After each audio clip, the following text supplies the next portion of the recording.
I'm here at ICANN 63 in Barcelona, Spain, with Krista Papac, ICANN's complaints officer, to get a better understanding of the ICANN Complaints Department. Krista, thanks for joining me today. Thank you, James. It's my pleasure to be here. So let's take a step back for a minute. The Complaints Department, it's relatively new. What was the impetus behind creating it? It is new.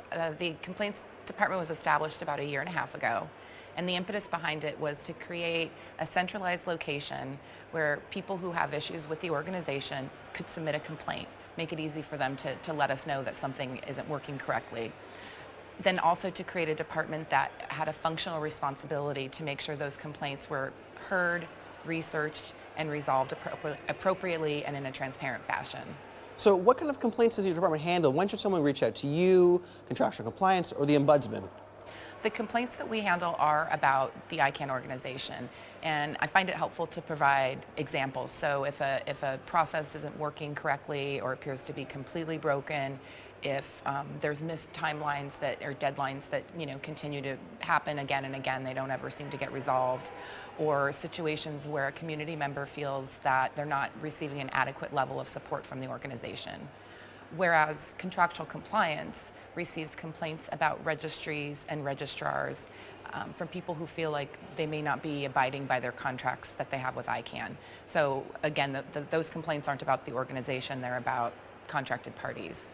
And then lastly, the ombudsman handles complaints from community members regarding unfairness. So if a community member feels they're being treated unfairly by an ICANN staff member or org member, by a board member, or even by each other, those types of complaints go to the ombudsman.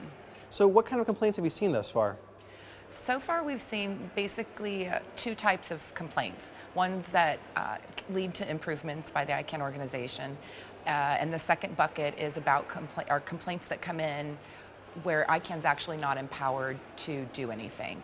So of the complaints we've received so far, about 65% of them have actually resulted in improvements inside the organization, which has been great.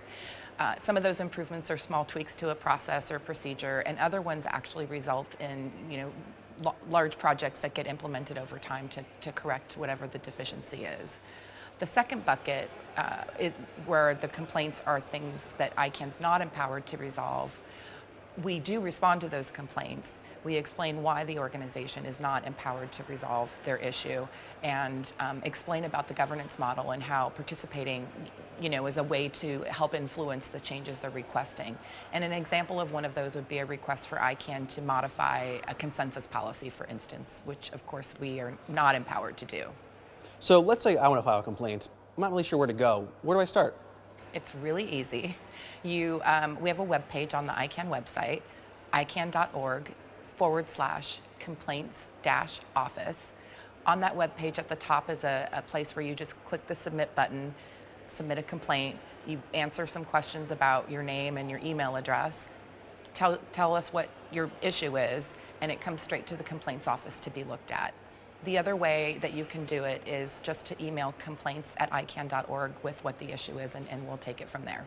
Krista, this has been incredibly informative. Thank you again so much for joining me. Thank you. It's been my pleasure.